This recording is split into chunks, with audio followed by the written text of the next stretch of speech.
Assalamualaikum warahmatullahi wabarakatuh. Jumpa lagi dan saya di channel Modahril. Hari ini saya lagi berada di kebun kopi, teman-teman. Saya mau cek keadaan kopi saya yang terserang oleh jamur. Kita mau tahu sejauh mana serangan yang sudah terjadi pada tanaman kopi tersebut. Nah, teman-teman, untuk mengetahui seperti apa serangan jamurnya, mari ikuti terus video ini sampai selesai.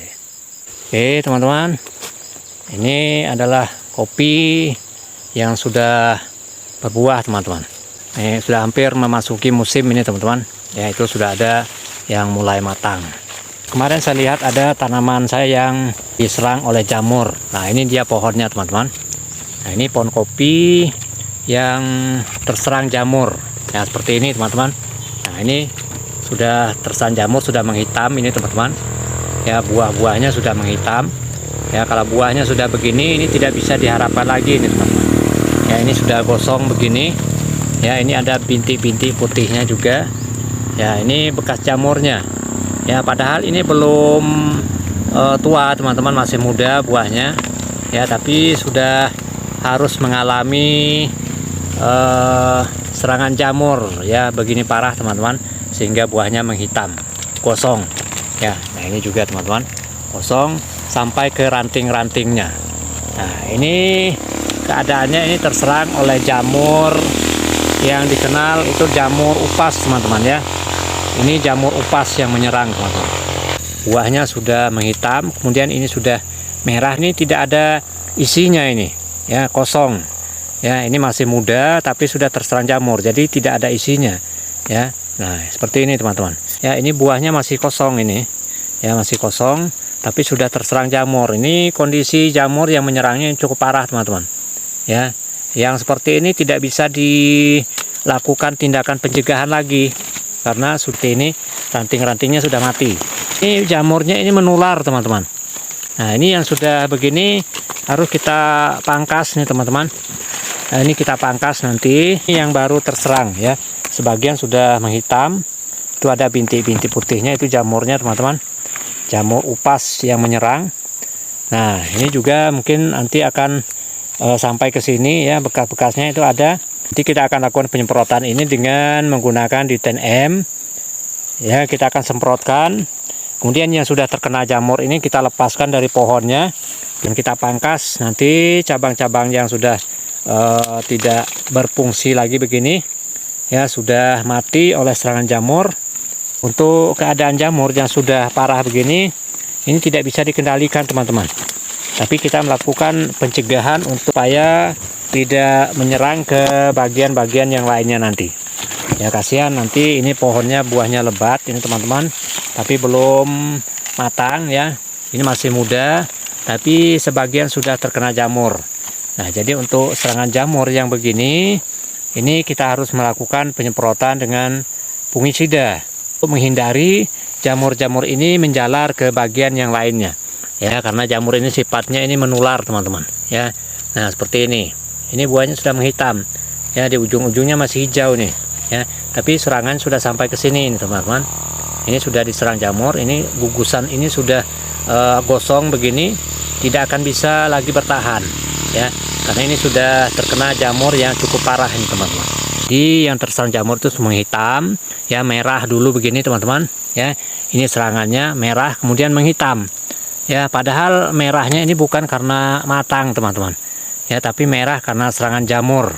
Ya, merah karena serangan jamur artinya di sini walaupun dia kelihatan seperti kopi yang sudah matang, tapi di sini dia tidak ada isinya, kosong. Ya, kalau kita ambil ini kosong, ya tidak ada isinya. Nah, kosong ya. Nah, seperti ini teman-teman. Nah, ini keadaan kopi yang sudah terserang jamur tadi, ini kosong ya, tidak ada isinya ya. Jadi beginilah teman-teman kondisi daripada tanaman kopi yang terserang jamur teman-teman. Jadi untuk mengantisipasi berkembangnya jamur ke bagian yang lain, kita harus melakukan penyemprotan dengan fungisida ya. Bisa menggunakan fungisida sejenis D10M atau menggunakan Derosal ya, tergantung dengan kita yang mana yang akan kita gunakan ya. Yang penting kita harus melakukan pengendalian jamur-jamur ini dengan menggunakan fungisida jenis apa saja fungisidanya itu tergantung dengan teman-teman. Ya, yang jelas fungisida yang bisa untuk mengendalikan jamur. Ini keadaan buah kopinya teman-teman lumayan nih teman-teman. Ya, keadaan kopinya ini masih tergolong muda ya teman-teman. Ini cabang-cabangnya masih dekat dengan tanah teman-teman. Buahnya masih sudah lebat begini. Ya, tapi sayangnya ini sudah terserang oleh jamur. Ya, jamur yang menyerang cukup ganas ya, sudah parah begini teman-teman. Nah, ini keadaannya teman-teman. Ya, ini ada ranting-ranting yang sudah terserang jamur. Ya, seperti ini. Ya, mudah-mudahan saja kalau kita lakukan penyemprotan dengan fungisida nanti bisa diatasi teman-teman ya. Tidak lagi menjalar ke bagian yang lain. Tapi yang sudah parah begini, ini kecil sekali kemungkinan teman-teman. Ya, yang sudah parah begini, ya kecil sekali kemungkinan ini bisa diselamatkan. Karena cabang-cabangnya ini kulitnya sudah mati teman-teman ya. Nah, seperti ini teman-teman. Kulit daripada cabang yang terkena jamur itu sudah mati. Ya, ini bekas kulitnya sudah mengering. Pas saja bisa. Ya, nah ini seperti ini teman-teman. Kulitnya sudah bisa dikupas. Ini kulit cabangnya. Jadi kalau kulit cabangnya sudah bisa dikupas begini, ya tidak bisa diselamatkan lagi.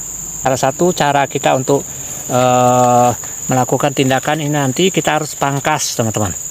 Kita akan pangkas saja cabang-cabang yang terkena jamur.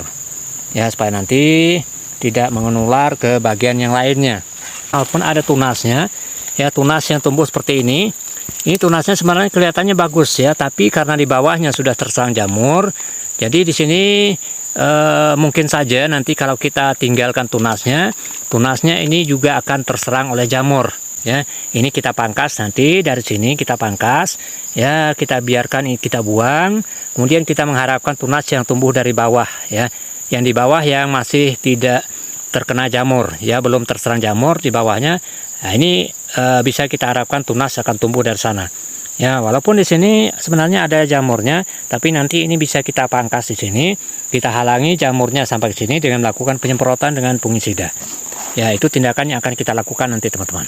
Ya, nah hari ini kebetulan saya tidak membawa fungisidanya, jadi kita belum bisa melakukan tindakan pengendalian jamur ini teman-teman. Ya, kita tidak membawa perlengkapan, ya tidak membawa fungisidanya. Ya, jadi nanti kita akan lakukan pemangkasan saja dulu. Ya, kita buang bagian-bagian yang semestinya kita buang. Ya, nanti kita akan susul dengan melakukan penyemprotan dengan fungisida. Ya, setelah kita bawa persiapannya. Tapi sekarang kita tidak bawa persiapan, jadi kita akan lakukan pemangkasan saja. Ya, untuk menghindari atau untuk mencegah jangan sampai itu jamur nanti akan berpindah. Ya, nanti sisa-sisa jamurnya ini atau cabang-cabang yang sudah terkena jamur akan kita bakar atau kita akan buang jauh-jauh ya, supaya nanti tidak berpindah ke tanaman yang lain atau cabang-cabang yang lain. Nah teman-teman, beginilah kondisi daripada tanaman kopi yang terserang jamur upas teman-teman. Ini ada buah-buah yang seharusnya belum matang tapi sudah matang duluan dalam keadaan kosong. Nah kemudian gosong ya, itu tanpa ada isinya teman-teman. Ranting-ranting juga ikut mati. Nah itu ranting-rantingnya, daun-daunnya juga sudah kering teman-teman. Oke teman-teman, demikianlah video saya kali ini. Terima kasih telah menonton. Jumpa lagi dengan saya di video selanjutnya. Wassalamualaikum warahmatullahi wabarakatuh.